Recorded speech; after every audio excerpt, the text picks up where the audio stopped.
All right. I want to thank everyone for joining us today. My name is Boris Herzl. I am the program manager for the Guam APEX Accelerator. This slide tells you a little bit about what we do. We provide one-on-one counseling as well as group workshops and webinars for anybody that's going after a government contract. So if you're going after a local government contract or a federal government contract, we are here to assist you. We do not assist with private sector contracts. We are funded by a grant from the Department of War Office of Small Business Programs, and the University of Guam hosts our program. So our offices are located at the University of Guam inside the School of Business and Public Administration. I'm in room 117. Victoria, our procurement counselor, is in room 116. Some of the highlights of our program: we have over 700 plus active clients. In FY25, those clients received over $600 million in contracts and subcontracts, and we've helped a bunch of clients get HubZone certified. That's one of the easier small business certifications to get. I'll talk about more about that in a second here. Some of the resource partners we work with, we are a member of NAPEX, the National APEX Accelerator Alliance. So the APEX Accelerator program is a nationwide program. We are just one office of 90 plus offices across the nation. We all have coverage areas. Our coverage area is Guam and the CNMI we assist with as well. But we have our alliance we can go to and find out what's going on with any updates in federal contracting usually, and then we share that information with our clients. Then we also work quite a bit with SBDC, so with the Guam SBDC as well as the CNMI SBDC. So if you need some business development assistance, meaning you're starting a business, you want to expand your business, you want to put a business plan together to take it to a bank so you can get a loan or a line of credit, you need some QuickBooks training, anything like that, accounting training, Excel training, go see the folks over at the SBDC. They help with business development. We don't assist with that. Our focus is pretty limited. We strictly focus on government contracting. So there's the Guam SBDC, which is also located here at the University of Guam inside the School of Business. And then CNMI has their SBDCs. They have an office on each of the three main islands. So Rota, Tinian, Saipan all have an office. And then the SBA we work quite a bit with. We can help with their small business certification program. So if you want to get HubZone certified, like I mentioned earlier, service disabled veteran owned certified, woman owned certified, and 8A certification. Those are the four basic small business certifications. We can help you with those processes. There's also a SBA Small Business Mentor Protege program where a small business, usually the protege, can team up with a large business as a mentor and then still go after small business contracts. So if you want to participate in that, we can show you how to do that as well. And going back to the types of assistance provide, so if you're brand new to government contracting, let's stick to the federal side of things here.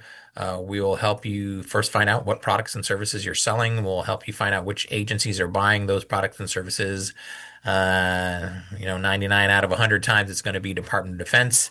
And that's what we care about a lot on Guam because 99.5% of all probably 99.9% of all the federal contracting out here in Guam is done by the Department of Defense or the Department of War. So we'll find out which agencies are buying your products and services, and then we'll get you registered in SAM. That's what we're going to talk about today, how to do that. That's the first step, because when you're done registering a SAM, you'll get something known as a cage code, and then that'll allow you to actually submit proposals on contracts or submit quotes.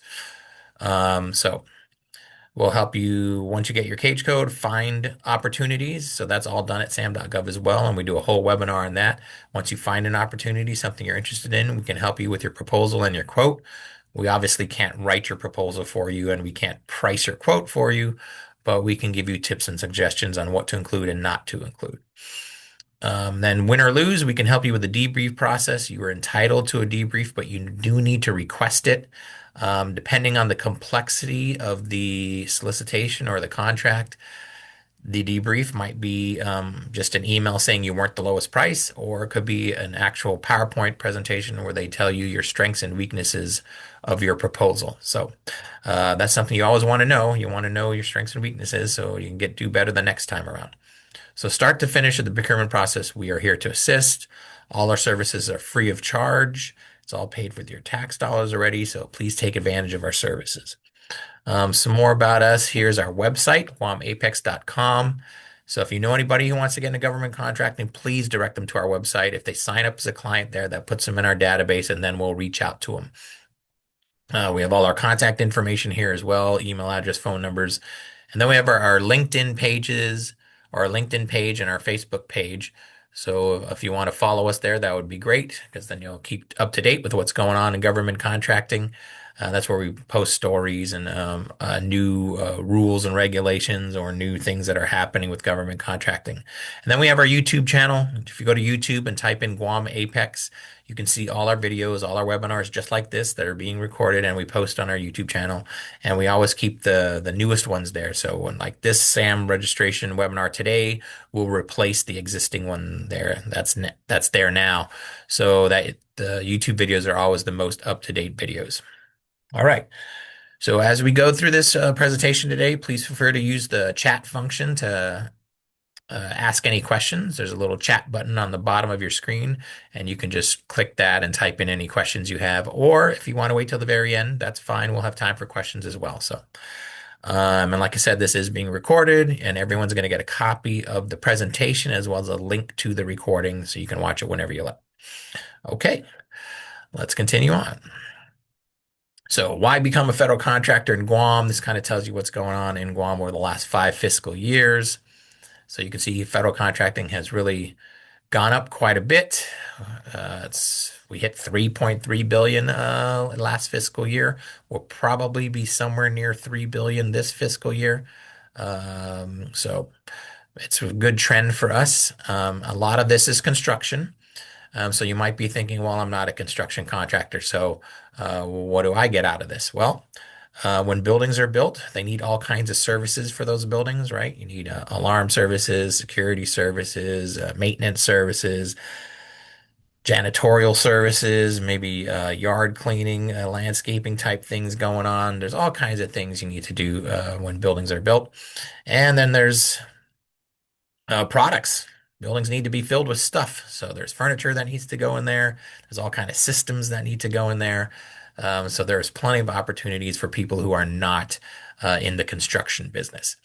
So lots of stuff going on. And like I said earlier, about 99.9% of all this spending you're seeing right now is coming from the Department of War.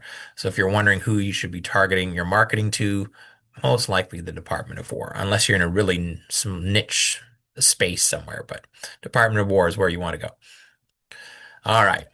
So you need a cage code to be a federal contractor, and that's what SAM does. When you are all finished with your SAM registration and all approved, you will be issued your cage code. A cage is a commercial and government entity code. That's what it stands for. So like I said, to do that, you got to do your SAM registration. So there are some prerequisites before you register in SAM. You got to have a couple things in place already. So you either have to have an EIN number from the IRS. So you need to be, right, most corporations, LLCs, things like that get EIN numbers.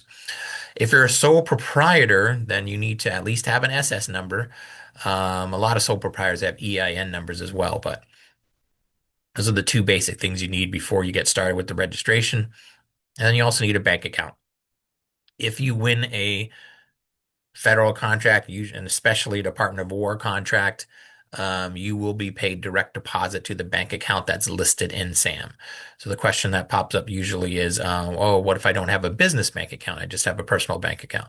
That's fine. You can use your personal bank account. But once you start winning some contracts, you probably want to start separating your money. You don't want to mix your personal money with your business money. And so then you probably should just get a business account and then you can just go into SAM and add another bank account. That's fine. No problem. So. All right. So what is SAM? SAM is the System for Award Management. It replaced another database called the CCR, the Central Contractor Registration, back in 2012. So SAM's been around for a good, what is that, 14 years already. Um, and it's a database basically of anybody who wants a federal contract or a grant as well. A lot of grants require you get a cage code as well and register in SAM.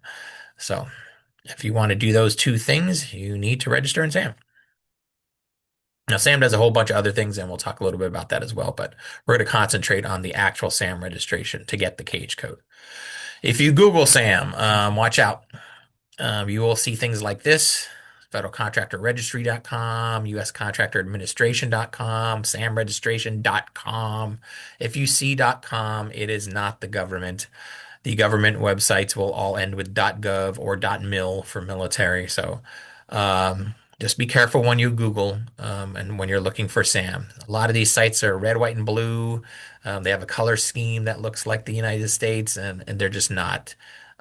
So watch out. We call them pay sites because they will, kind of lead you through it. And then when you get to the end, it'll say, all right, now put in your credit card and we're going to charge you usually $599. SAM registrations are free. There's no charge. So, and then also be careful. SAM will ever never ask you to call them. So if the site has a phone number, it says call them, that's not SAM, and they'll never mail you a postcard. Once you get registered in SAM and get your cage code, you will start getting quite a few of these emails, unfortunately, emails saying, hey, we can help you with your SAM registration because you do need to renew it every year, once a year. And so they'll say, hey, we can help you with this. And they kind of look, like I said, a little bit official. So just watch out. Always look at the email address. If it's a .com, it is not from SAM, or a .org or a .net. Those are not from SAM. It's got to be .gov or .mil. So, all right. Just want to keep that out there, make you aware of that. So sam.gov, that's the place you want to go. This is the official website. It looks like this. And you can use it for contracting.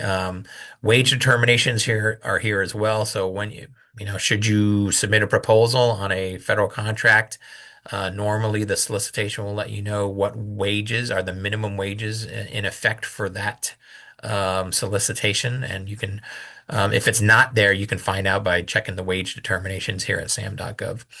It's also used for federal assistance listings, but we're going to concentrate today on the entity information section here, which is kind of in the middle of your screen here.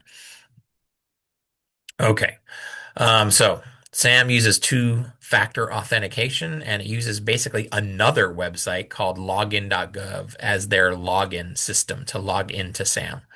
Login.gov is used by many government agencies. SAM is run by GSA, the General Services Agency, so they use login.gov to basically make sure it's the right person who's logging into SAM.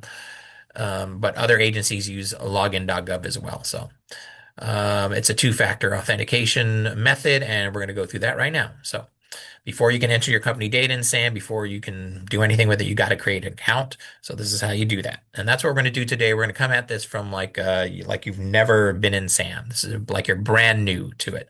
So we're going to come at it from that angle. So you're going to click sign in, which is on the top right of the screen. And this little message pops up. You have to agree with it to continue. So you got to agree with the terms and conditions. So, all right, click agree.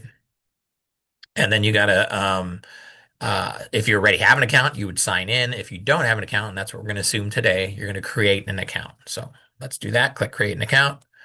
Pick your, put in your email address, pick your preferred language, click the I read and accept, and then click submit. And then what Sam just did is it emailed you, or actually login.gov, but it emailed you an email for you to confirm your email address. So you're going to go and check your email and click that little blue confirm email address. And then it's going to take you to a window where you need to create a strong password, basically. So your password's got to be at least 12 characters or longer. As you type your password, it'll tell you if it's good enough. You notice there's no rules like, hey, you got to have numbers and you got to have any special characters. Those rules aren't there. There's a little bar on the bottom, and when it gets to green, then you can continue on. The continue button will light up. So that's how you'll know if your password is good enough. So keep track of your passwords, however you do that. Write it down, password manager, whatever you do. Just do the same thing for this. So once you get that all set up, click continue. And then you got to do your second factor authentication. So, right, two-factor authentication just means there's two ways of proving it's you. Usually the first method is your password, and the second method is something else. Your choices here are you can do the face, touch unlock, you can use an authentication app, you can have a text message sent to you with a code, whatever it is. For most people in Guam and in the CNMI that we've seen, they use the text message option. So, but face unlock is great. But what if you're trying to log in on a different computer? Authentication app is great, but what if you don't have your phone? Same thing with text too. If you don't have your phone, there's going to be a problem, right? So, it's up to you, whichever one you want to use. But we're going to go with, for the purposes of this presentation, text or voice message. So, let's do text. You got to put in your phone number. It'll know as soon as you hit the 671 that it's going to be a text message. You'll see there's a message right there that says we are unable to call phone numbers in Guam. So you cannot use the call option. It has to be text message. So click send code. A 6-digit code will be texted to you. Just type that code in the box and click submit. If you don't get the code within like 2 or 3 minutes, you can click send another code. That happens sometimes, and then you'll get like two codes back to back sometimes. Uh, and then it'll say, okay, your phone was added to your account. You can set up another method. So that's up to you. If you travel a lot, I would highly suggest setting up another method, especially if you have like a stateside cell phone and a Guam cell phone. Probably want to set up the stateside too if you're traveling, or if you just want to have a backup method, set it up. But you don't have to, it's optional, but it's probably a good idea. So, but for purposes of this presentation, we're going to just skip it. So we're going to click skip. And then it says your login.gov account is now all set up, and now we're going to push you over to sam.gov. So like I said, when you're logging into sam.gov, you're basically using your login.gov account. All right. Click agree and continue. Then you got to agree to the terms of use. There's a lot of pages on this. You're just going to scroll down the pages and until you see the little I agree box, and then you're going to check that box and then click submit. And then again, a one-time password will be emailed to you. So go check your email, find that OTP, click submit, or enter it in the box there and click submit.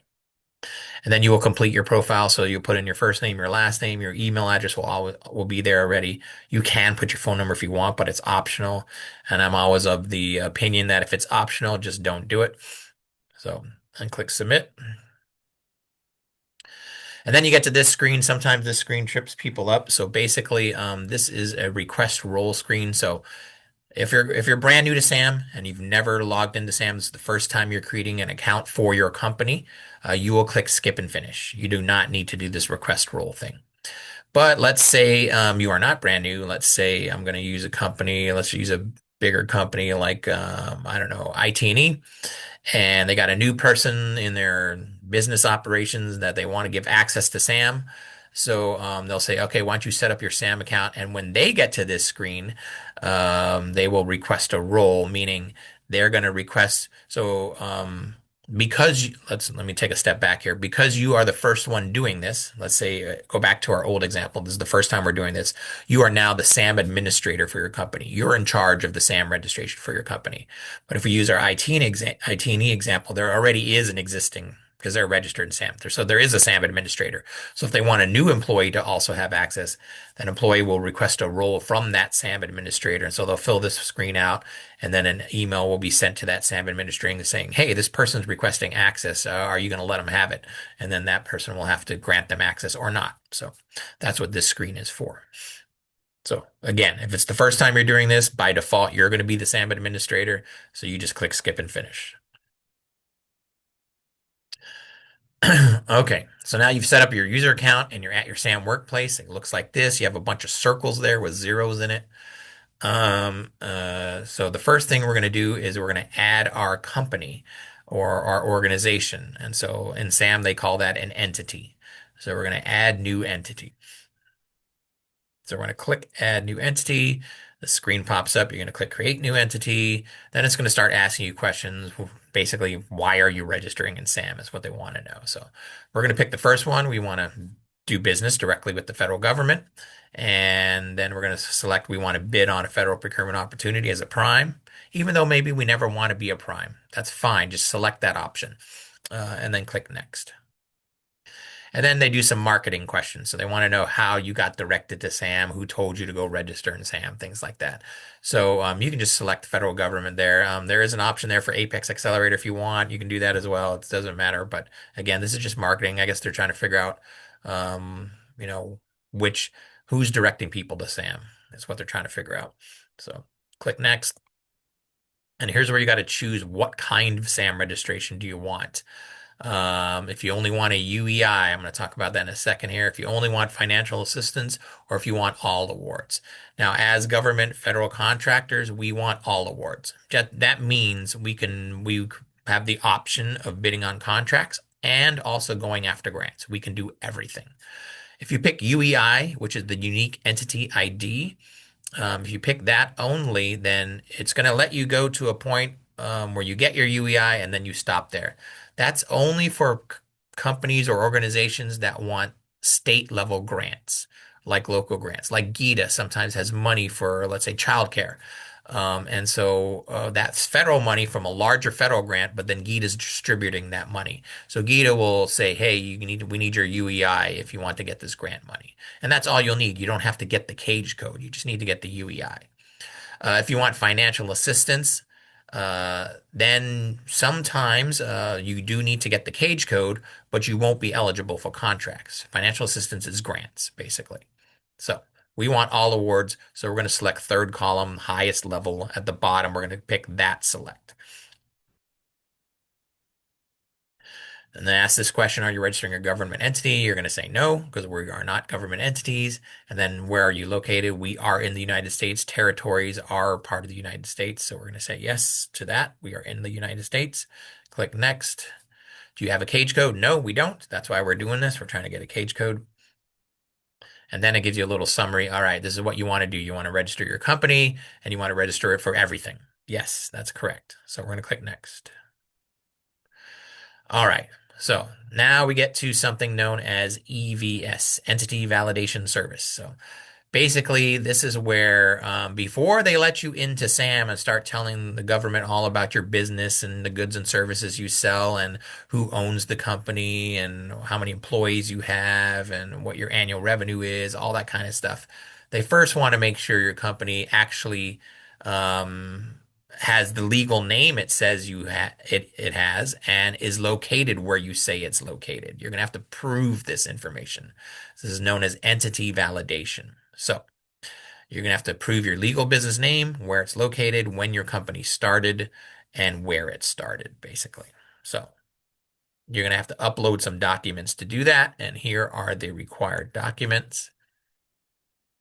So if you're a corporation or an LLC, we recommend using your articles of incorporation or organization for LLCs or your annual report because your annual report, actually the annual report is the best thing to use because you can put whatever you want on that annual report. So you'll put your company name, you'll put your company physical address, and of course the date the company started and where it got incorporated will all be on that document. So um, that's for corporations and LLCs. If you're a sole proprietor, you're going to use your business license because all that information will be on your business license.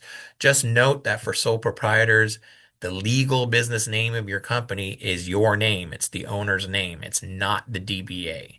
The DBA, the doing business as, that is fictitious. That is fake. That is not real. That is not legal. So sole proprietors, your business license, the legal business name is your name. Okay. So make sure you have whatever proof document you're going to use. Get that ready to upload. So have a PDF version basically. If not, take a picture of it, keep it on your hard drive, whatever. Um, so the first thing you're going to do is you're going to enter your legal business name in the little boxes there on the left side of the screen and your physical address just as it is on whatever document you're trying to use as proof. So you're using your annual report, and when I say just as it is, I mean exactly. So if your document says ABC Company Incorporated, but you type in here ABC Company Inc., when you upload the document as proof and then it finally gets to them and they check it out, they're going to say, excuse me, it doesn't match because one has an abbreviation and one does not. So it's got to be exactly. However, it's written on the piece of paper that you're using as proof is how you need to type it in on this screen here. So click search, and what Sam's going to do, it's going to search its database to see if your company's already in here or not. There are times when people think they have maybe they work for a larger company and the boss tells them, "Hey, yeah, why don't you register in SAM because we've never been in there." But they have registered in SAM. They just forgot. That's a possibility. So the database wants to make sure there's no duplicates, so it searches to see if you're there or not. Most likely, though, you're not there if it's the first time. Usually people know if it's the first time they're doing something. So you'll see this screen and you'll have to enter the start date of your company and then where it was incorporated. If you're a sole proprietor, I know it's like I'm not incorporated. Yeah, but basically where your company started. So you'd pick Guam on that state of incorporation. Click next, and then I'll say, all right, this is the stuff you entered. In this case, we're using Joe Cruz LLC. This is their address. That's their state of incorporation there. And so whatever document you upload now needs to have that exact information. So you're going to scroll down, you're going to click or click add document, and then you're going to upload your proof documents. So comments are really optional. You really don't need to do any comments. The only time I've seen people do comments, or the most times that we recommend people do comments, maybe is if you're uploading your business license because you're a sole proprietor. And I think almost all the sole proprietor business licenses on Guam for the address, it has like lot block track. So you can tell them in the comments there, hey, don't include the lot block track, just include the physical address. But they pretty much know. I've seen them many times without that comment, they already automatically don't include the lot block track. So, um, how many validation documents do you need to upload? Preferably one is the best. Like I said, the annual report or your articles of incorporation or your articles of organization, because that should have the four required pieces of information on it, which are your company name, your physical address, when your company started and where it started, or your business license for sole proprietor. So one is the best. The problem with adding more than one document is the problem with that is let's say you're going to use a bank statement and a utility bill, something like that, because those are all acceptable documents. Well, what if your utility bill, the the service address on this utility bill is, I don't know, a few characters different than the physical address on your bank statement? It's going to get rejected because the two documents don't have the exact same information. So one document is the best. Yeah. Okay.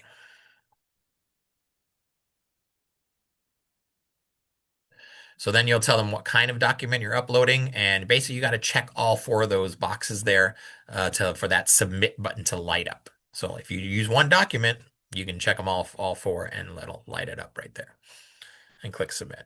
If you must use more than one document because you're going to use one to prove the name, one to prove the address, just make sure all the information is the same. And then if you're using one to prove the name, when you get to this screen, you would just click the legal business name box and upload that.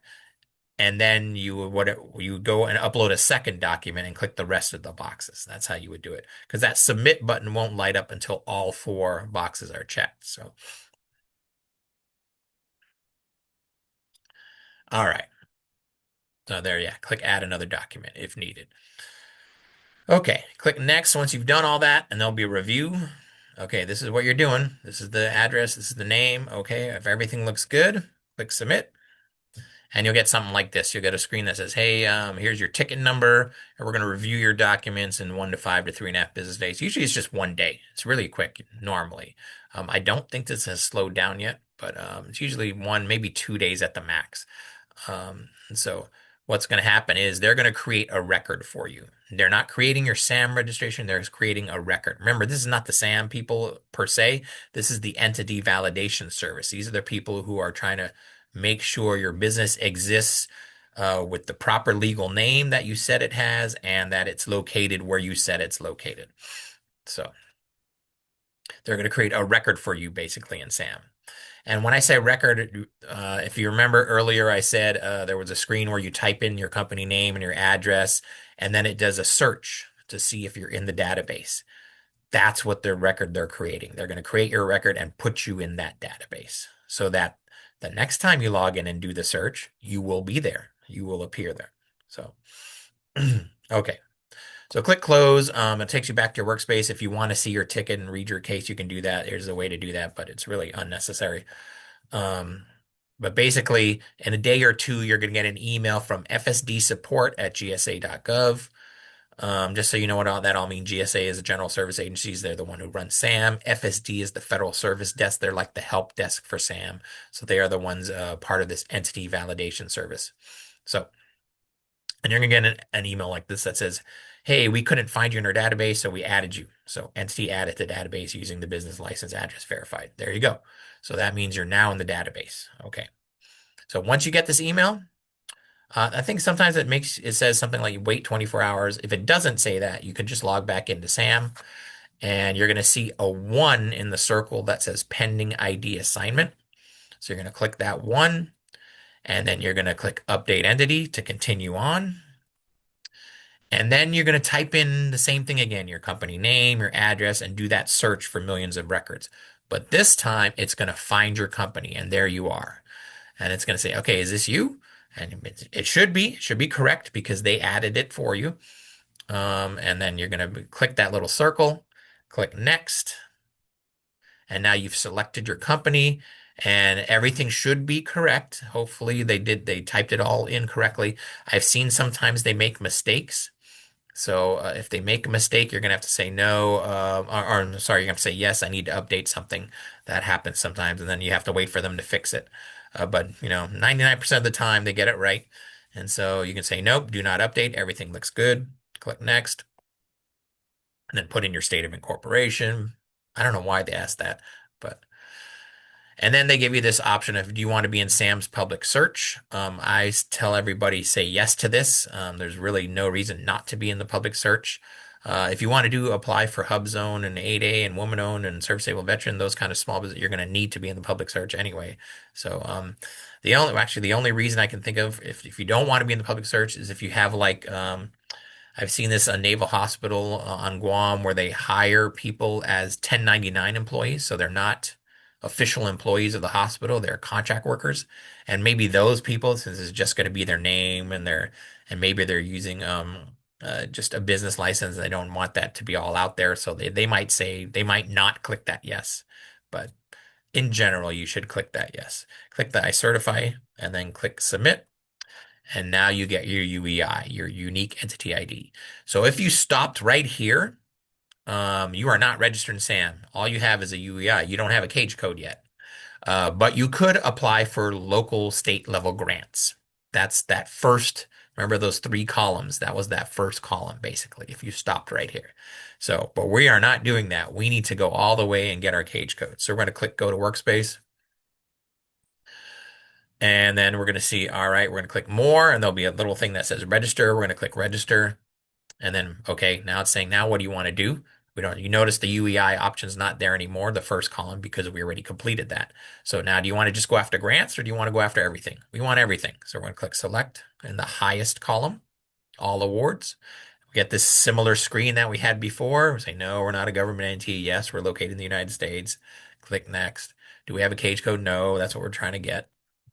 All right, this is what we're registering now, our company for everything. Okay, and then are you an employee or officer of the company? I certify that I'm authorized to conduct. Click that. And now we start. Now you're at the actual SAM registration.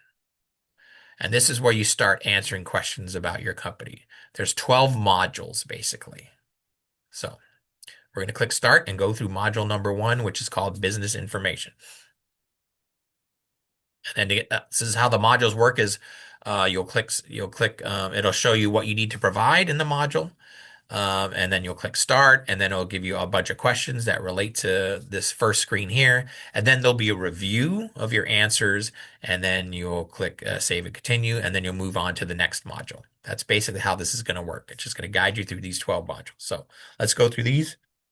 Okay, we got plenty of time. So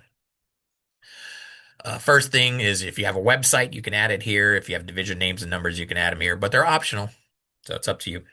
Website, though, in this case, I would say even though it's optional, if you have one, I would add it because again, SAM is a database.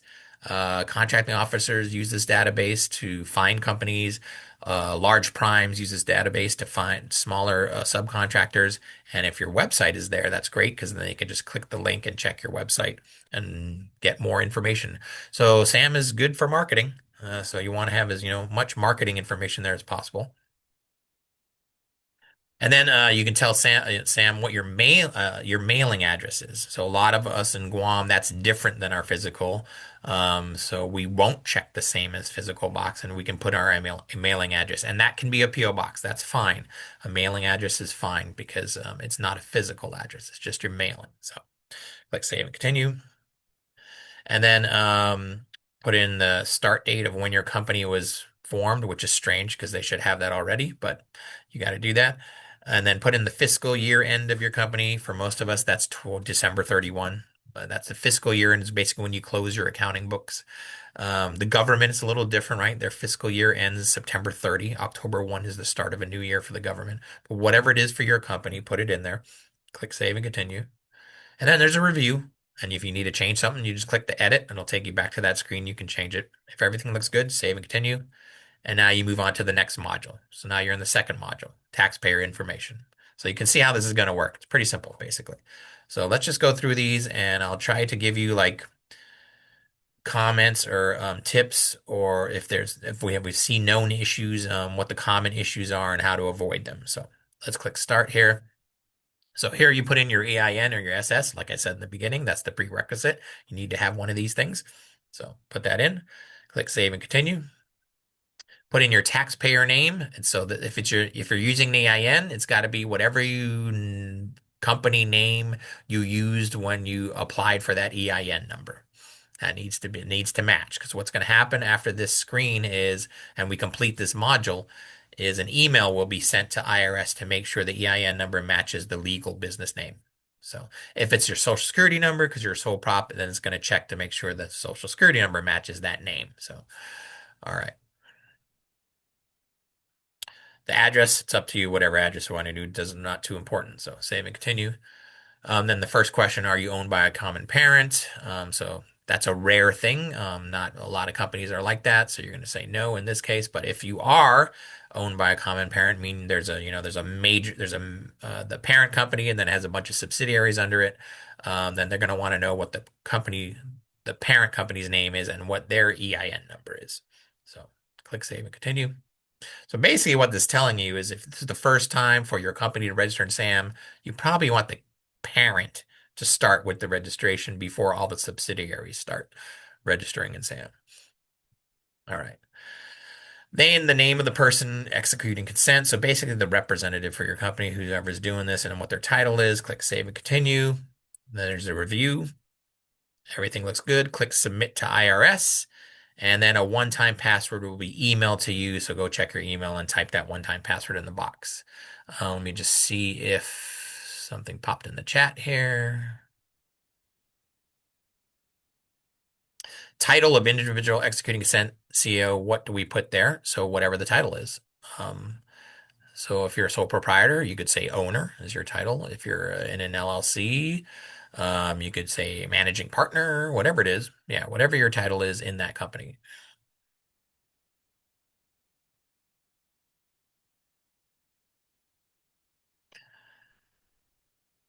Okay, now we get to the next module. We're on module 3 now, business types. So click start. Now start answering some questions. So what are we? So the big thing here is just answer what you are. If you're sole proprietor, put sole proprietor, and that's the example we're using for this presentation. But if you're a corporation, you're going to pick the first one, not tax exempt. Few corporations are tax exempt, meaning they don't have to pay taxes. So you want to pick the first one most likely. If you're other, like an LLC, you can click other. Profit structure, again, most of us are for profit. Nonprofit is not what we're talking about here, right? Most of us want federal contracts and we're for profit organizations. Scroll down, and then these are optional. So you don't have to pick any of these, they're optional. But if you are an LLC, there is an option there where you can select the LLC. So you can pick that if you want. Um, Scroll down some more. And then if you're a manufacturer, you can say yes. But again, it's optional. You don't have to, it's up to you. But again, you can use it for marketing purposes as well. So Enter your country and state of incorporation. Click Save and Continue.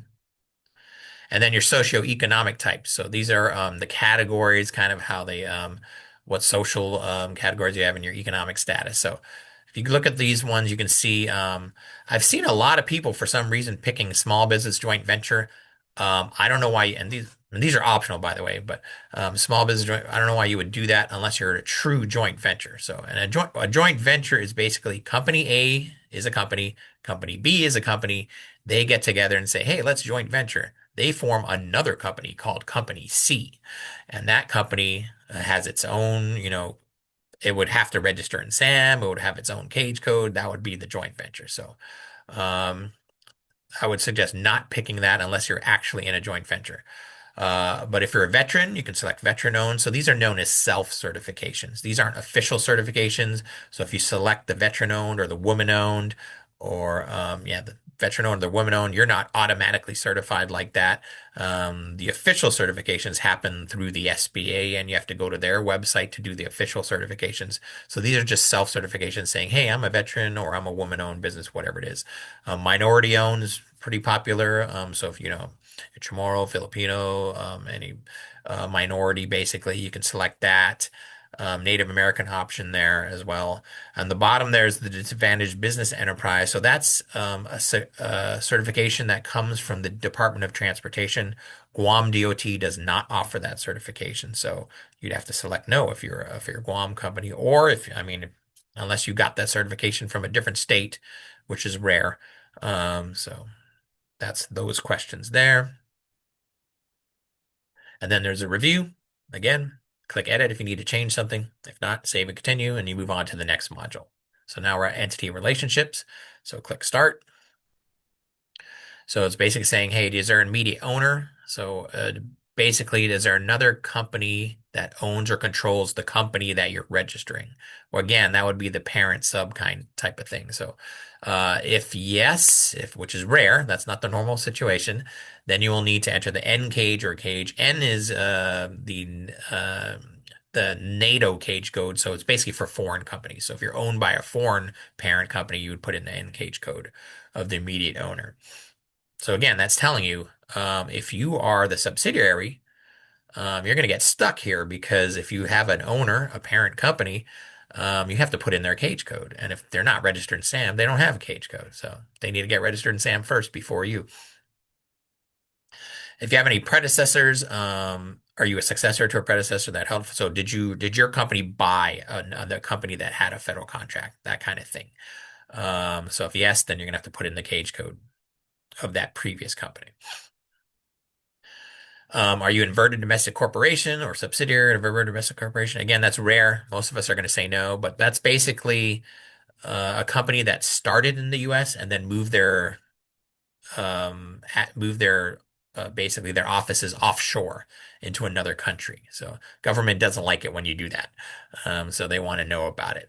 And also, if you notice, a lot of these questions have a FAR clause in blue next to them. So if you want to know more about what they're asking, what that question means, you can click that FAR clause and read the actual law.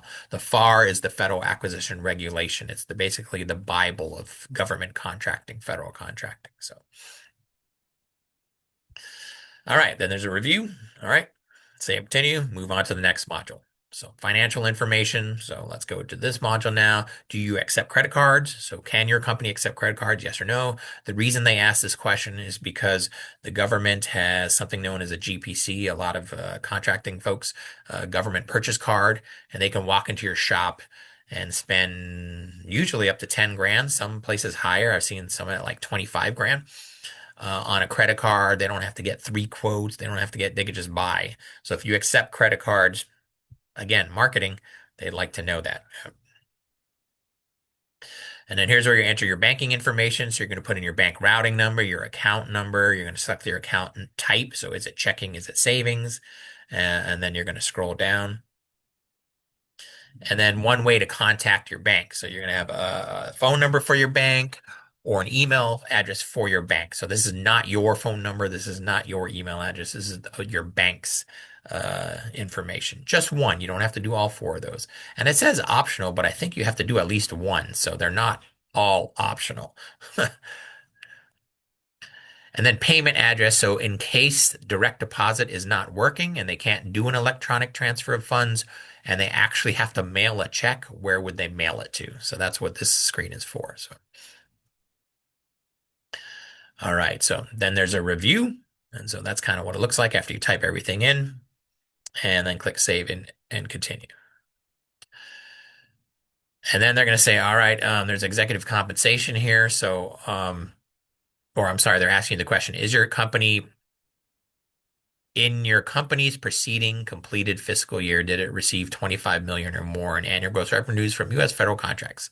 Now, again, this is the first time we're registering a SAM, so the answer is going to be no on that. So but if for some reason you've gotten more than federal $25 million in federal contracts, you would say yes.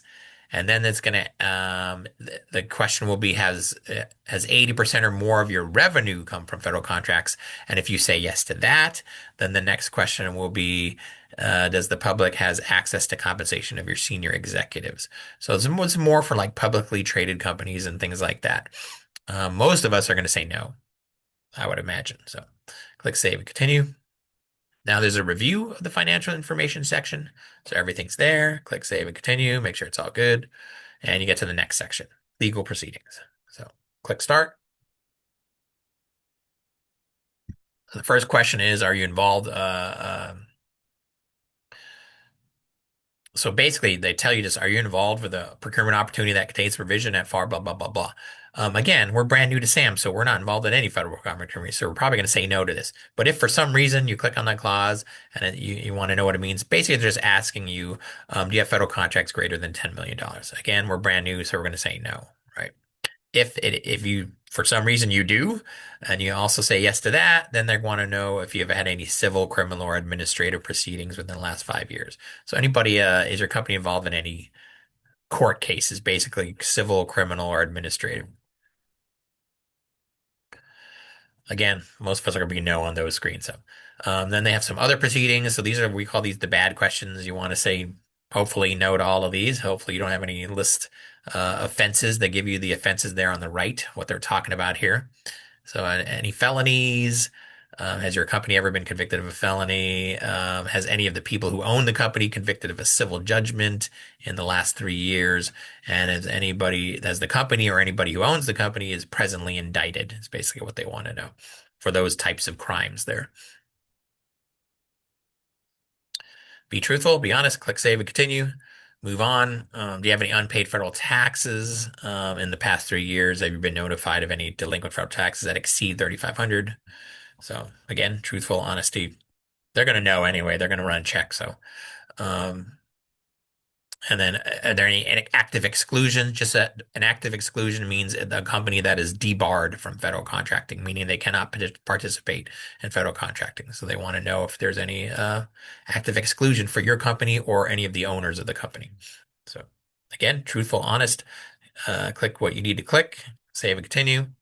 Has your company been terminated for cause in the last 3 years? Click save and continue. And then there's a review of all those questions. If you need to change an answer, you can click edit or save and continue and move on to the next module. So this is the goods and services. This is where you're going to tell the government all the products and services your company sells. And you're going to do that using NAICS codes.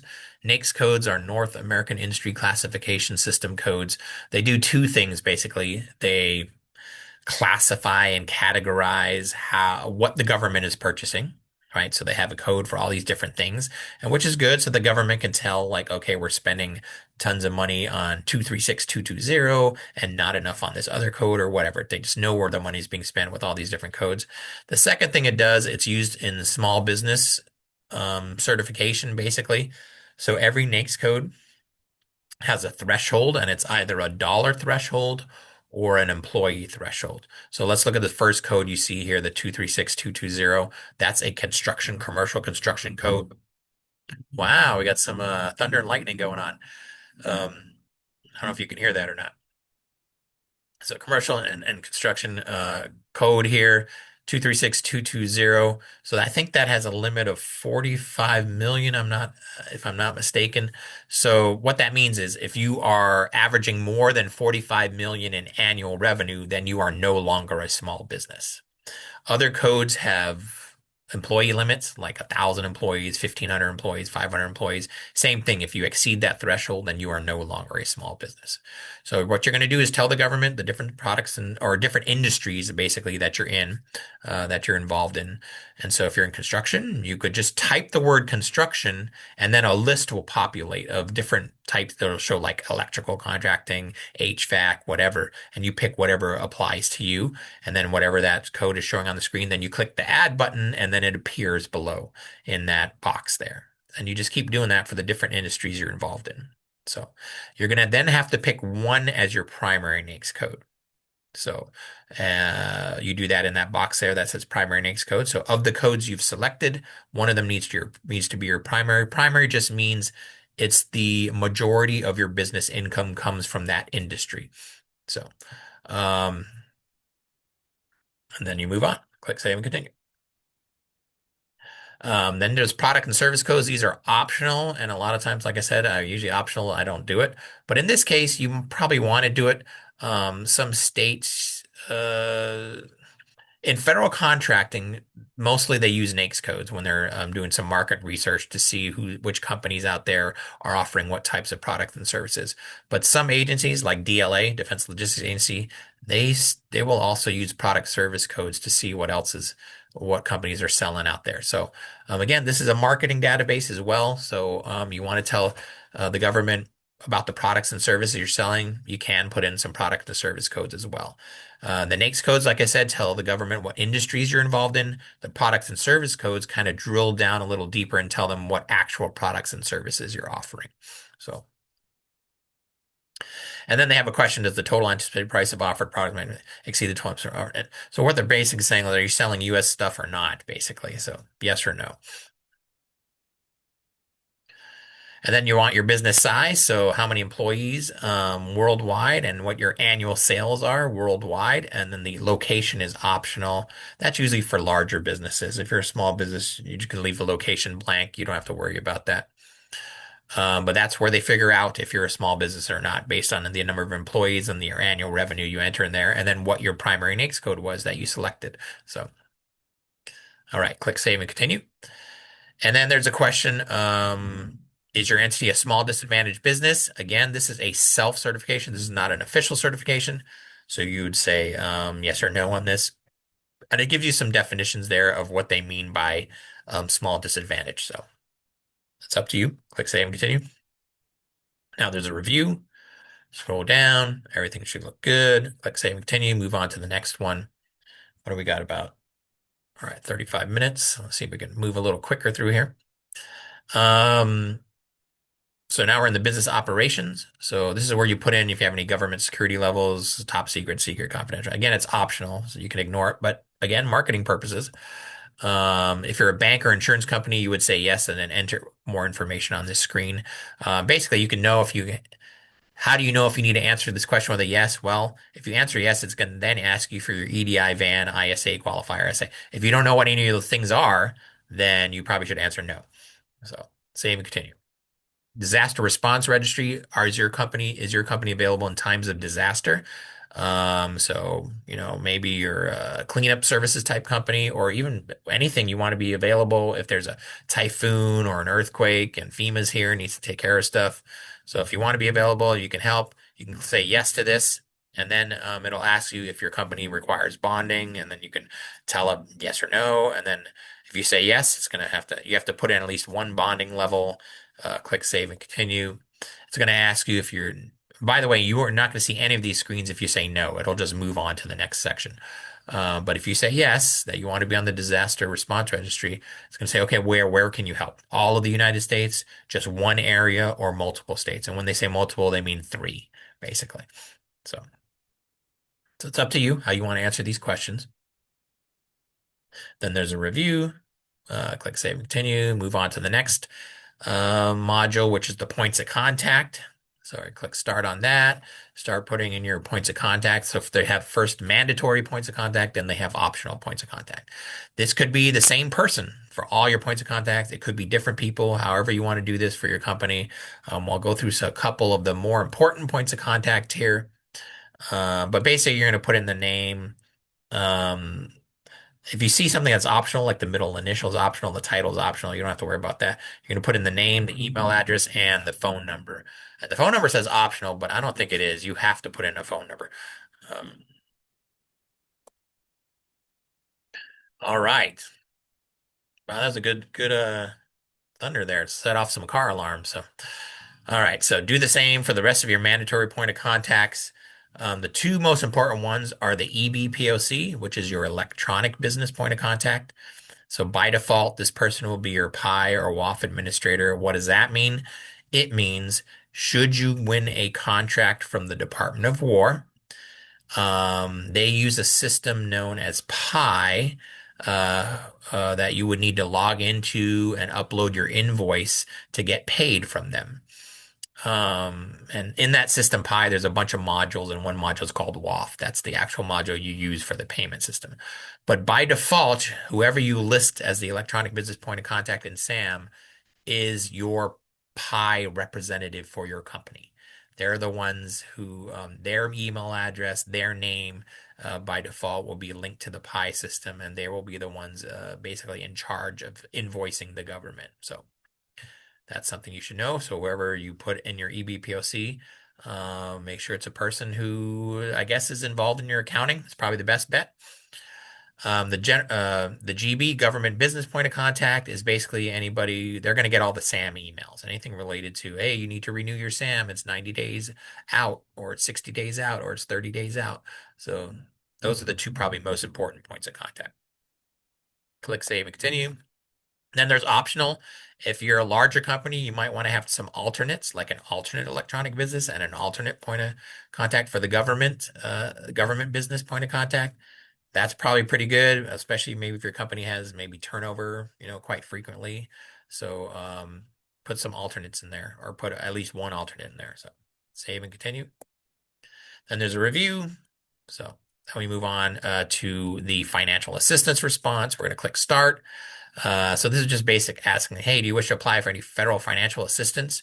I always say yes to this because who knows? Maybe we're going to have another pandemic or something like that, or some kind of thing is going to happen where they're going to be offering financial assistance to companies, and you'll have already done this in SAM, and it'll be already good to go. So if you say yes, you're going to have to just check a little box that says, I understand the rules and regulations, and I'm going to go apply with all of them, basically.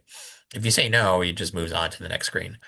And then we get to the defense response. So this is the one we're looking for because, like I said, 99.9% of all the contracts in Guam are DoD or Department of War contracts. So we're going to click Start. First question, do you want to bid on any DoD or DoD funded contracts? Yes, that's what we want. So click Save and Continue.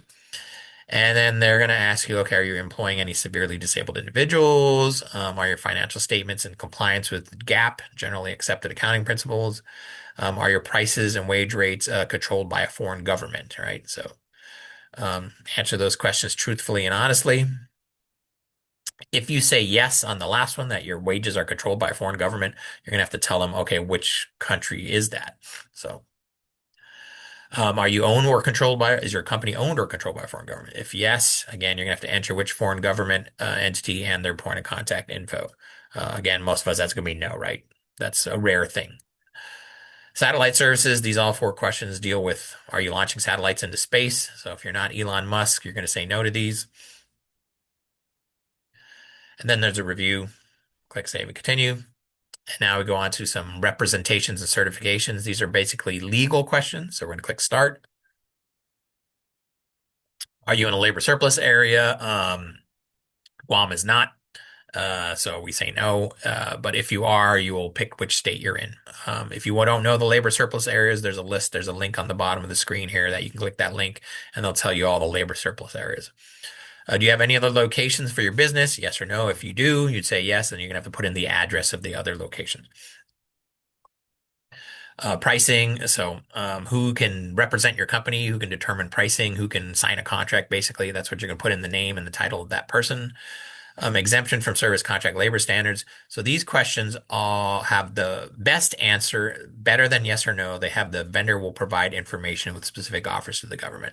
I love that answer because what you're saying is when I actually turn in my bid on something, or when I propose on something, or my quote on something, that's when I'll tell you if the answer to these questions.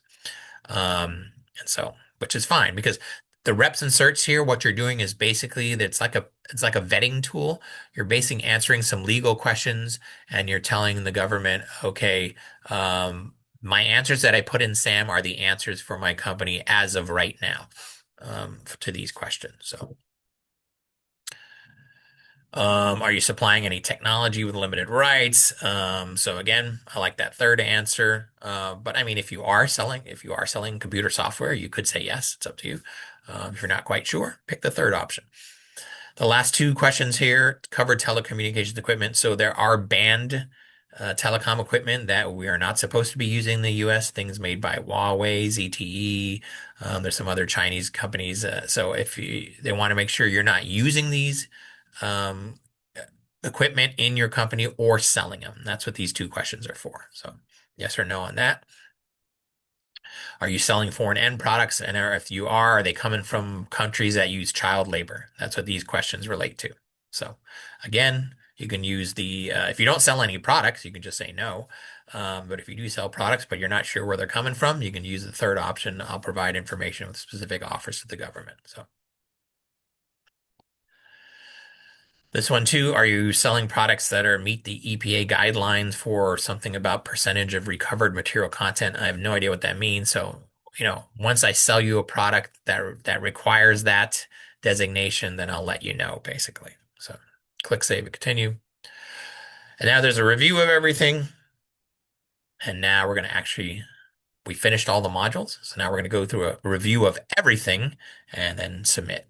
So we're going to review everything. You're just going to do a lot of scrolling down or click next, edit if you need to. And then there's a review of all your reps and certs. So there's a lot of stuff. You're going to scroll down, edit anything you need. There'll be a box at the bottom that says, I have read each of these and I understand and I'm complying. And you're going to have to check that little box. You can click next. And then there'll be this screen where it's going to say, all right, now we're ready to submit. So you're going to click submit and it's going to email you a one-time password. So you're going to type that in the box. And there you go. When it's all submitted, it's going to say entity registration submitted. You can check the status or go back or go to Workspace. We're just going to go to Workspace and you're going to see that you have a submitted registration. Now you can't edit it. You can only view it. That's the only option you have. It's submitted and it's locked and you can't change it until it's either rejected or accepted and you get your cage code. So, all right. So here's what happens next. After you submit your SAM registration, about 2 to 3 days later, you're going to get an email from the IRS saying, hey, you matched your EIN number or your SS number. Or if you don't pass they call it the IRS validation. If you don't pass the validation, it's going to say, hey, there was a problem. And then it'll tell you what to do in that email. Normally, it requires you to call the phone number. They're going to have to figure out what some discrepancy that's going on. So watch out for that email. You get that in about 2 to 3 days after you submit your SAM registration. Um, and then about 5 to 7 days later, although it's taking a little longer now, DLA will ask you to verify your legal business name and physical address. So who's DLA? DLA is Defense Logistics Agency. They are in charge of the cage codes. They issue new cage codes and they renew cage codes as well when you do your annual SAM renewal. So, and they will have some questions too sometimes. So everybody's gonna, when you apply and say, well, not everybody, sole props. Let me just go through this email first and then we'll talk about sole props in a second. So you're going to get this email in the middle of the screen here where it says it's from cagereview@dla.mil. That's a legit email. That is from DLA, and they're going to give you 3 days to respond. So we call it the 3-day email because they give you 3 days to respond. And I'm going to jump to a PDF so you can see what this email looks like. And so this is the email everybody gets. So I took out the name and address of the company that got this one, but this is basically what it looks like. So basically, they're going to have a couple questions, or a few questions, and sometimes it's not always the same. So if they want you to prove your legal business name, even though you did it in SAM on the SAM side already, TLA might want it as well. So they might say, hey, we need some documentation to prove your legal business name. So they're going to say you must provide the legal documentation based on your organization type. So they give you three choices here. And you only need to do one of these, not all three. So you need to get a certificate of good standing on Guam that comes from Rev and Tax in the business license area. There's a little fee for it. It's like I hear $25. Sometimes I hear $40. I don't know, somewhere in between those two, I guess. Or if you're less than a year old, you can use your articles of organization or incorporation. You're never going to get the screenshot in Guam, so don't even try that. So it's one of those two, certificate of good standing or articles, and that's to prove your legal business name. That's all it's used for. So whatever the legal business name on that document that they're asking for must be the same that you used in SAM. All right. So sometimes they ask for that, sometimes they don't ask for that. Um, if you're a sole proprietor, they say legal business name documentation is not required. So if you get this email as a sole proprietor, you can pretty much ignore it. They're pretty much going to just activate your company and give you a cage code because it's not required for to prove your name, unless they ask for something else, which is rare though. Unless they ask for something. So we can just move on now. Then they ask you this question. If your name, company name is similar to other companies in SAM, they might ask you this question and say, hey, we have these other companies registered in SAM. Are any associated with your company? You need to answer this question. So how you answer these questions and how you provide them the document is you just hit reply to this email and then attach whatever document they want. And you can type right onto their email your answer to their questions. And we usually tell people type it in like boldface, or if you want to do all capitals or something so that it stands out and they can see your answer easily. So are any associated with your company? And they give you a list here. So you can just say, no, none of these are associated with my company. Has the company moved and changed its name? No, we haven't moved. We haven't changed our name. All right.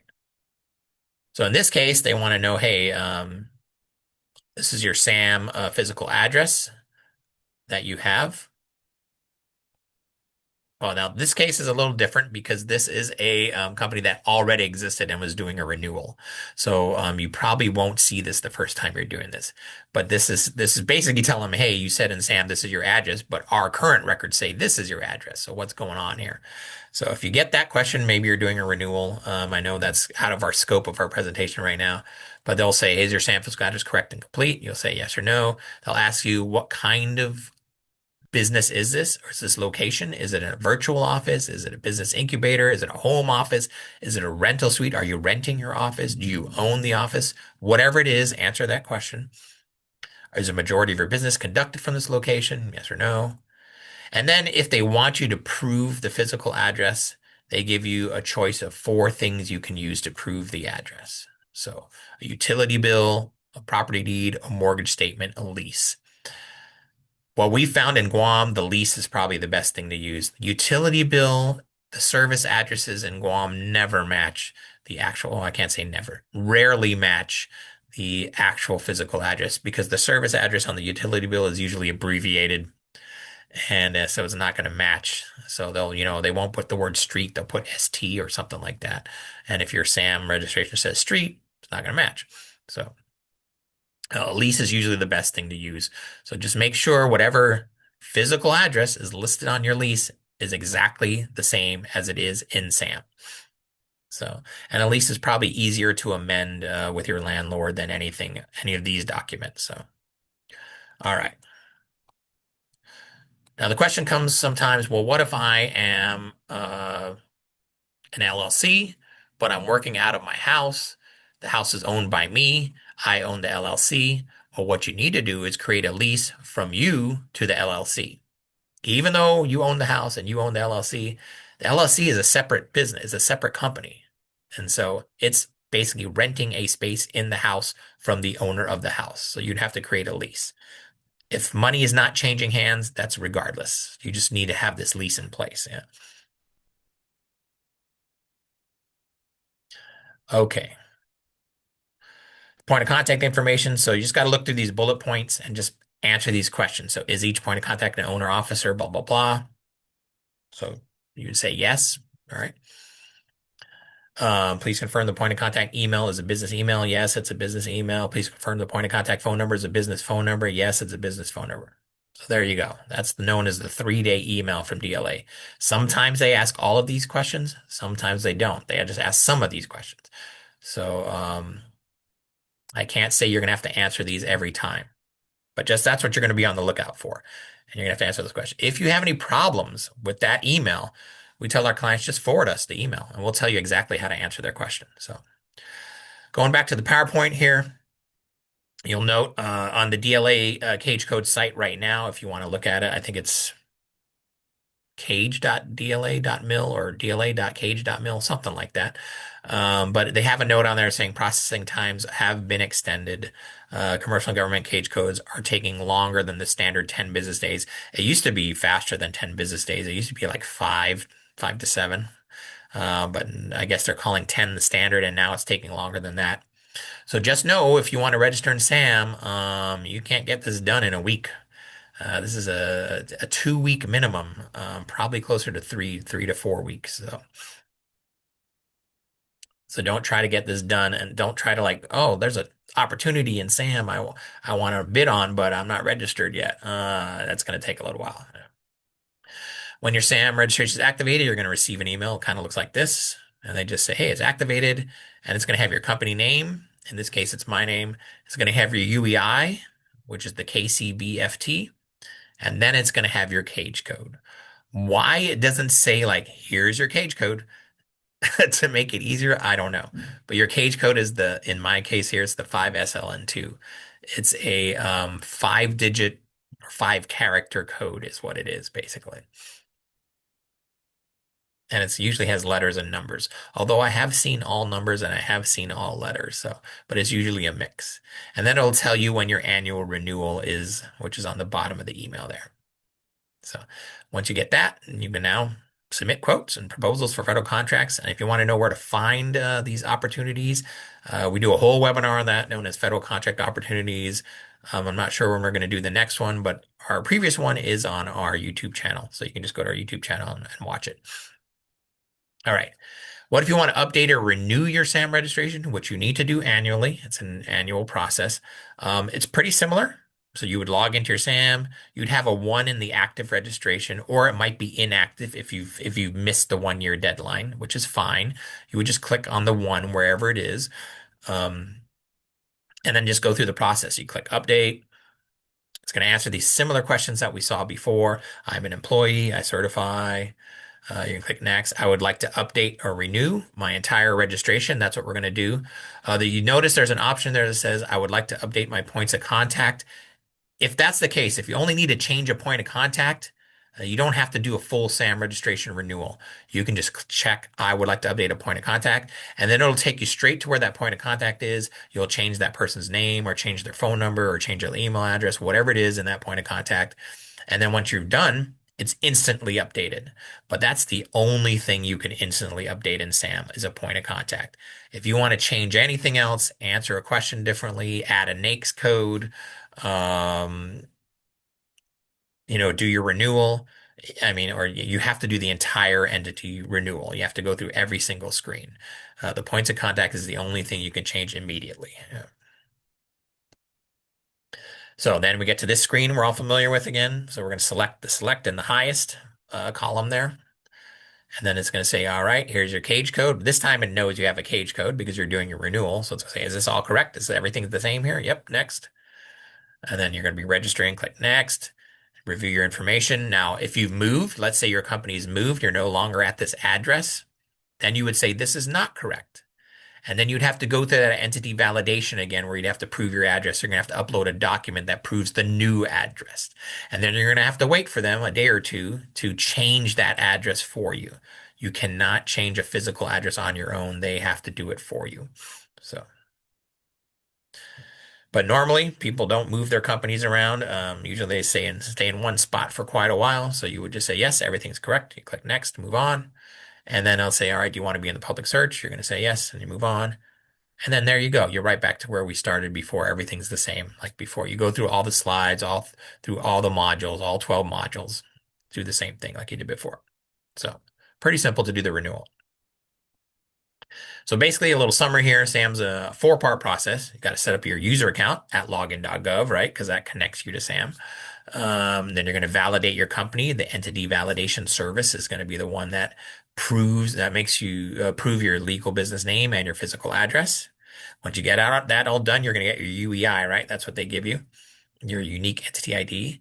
And then you move on to the actual SAM registration, where you tell the government all about your company and the owners of the company, your employees, all that kind of stuff. And then you're going to wait for after you submit, you wait for the DLA's 3-day email, and then you respond accordingly. So that's the process. I will now open it up to any questions. I'm going to stop the share. If anybody has any questions, feel free to unmute themselves and let me know. Ask away.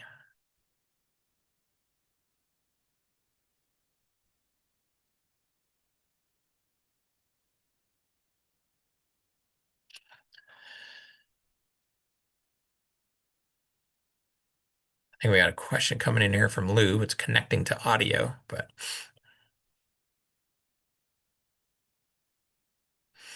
might be having a problem. You might want to just type it in the chat. Might be a little easier. Thanks, Lori.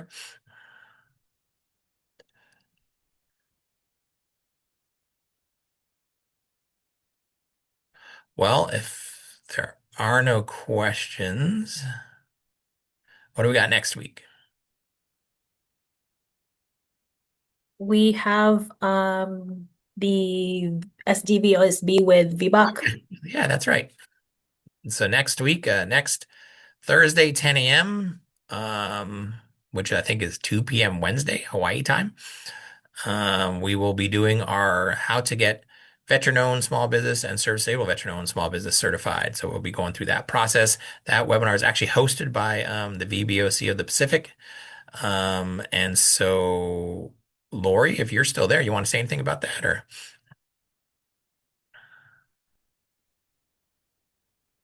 Hi, Boris. Hi, Thank Lori. you so much. Hi, I have Andrea here. She is our. Hi, Boris. Thank you so much for having your eagle eyes. I could not believe that. I was out of my mind, but yes, we are having that next week. We're super excited. We already have some people signed up, but I think the rest of our team also, Dennis, Wong, Lori, and myself will be. I will be monitoring, but then they will be learning from you because I said you're like the best teacher. So they finally got it after I said it more than once. So thank you, Boris. Was Okay, well, you in want to tell a little bit about like Yeah. Oh, what you guys that's do? Yeah. Lori will. So what we do is, we're the Veterans Business Outreach Center of the Pacific, and besides doing Boost to Business, which is through the TAPS program, for those of you who have already separated, we also do a Reboot program, which is a one-day entrepreneurship.